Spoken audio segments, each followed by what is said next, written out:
Here's how to get your Pocket Option API key step by step in 2025.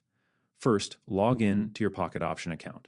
Once you're inside the dashboard, look for something like Developer Settings, API, or Integrations.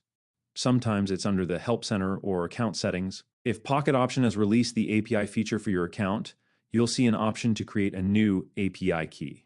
But before you can generate one, make sure your KYC verification is complete. That means ID check, email confirmation, and all that stuff. Now, once you click Create API Key, you'll need to, and then give it a name. For example, Trading Bot.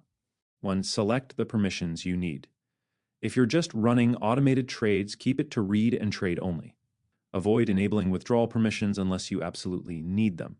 If the option is there, restrict by IP for extra security. After you create it, you'll get the API key string.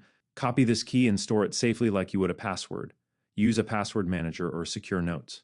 Do not share it anywhere publicly. Next, if Pocket Option provides a sandbox or demo environment, use that to test your code before going live. That way you don't risk real money while experimenting. If you can't find the API section at all, don't panic. Just open support chat inside Pocket Option and ask them directly how to generate an API key. They'll let you know if your account is eligible or if the feature is being rolled out in your region. And that's it. That's how you generate and secure your Pocket Option API key. If this helped you out, make sure you smash that like button, subscribe for more trading tutorials, and I'll catch you in the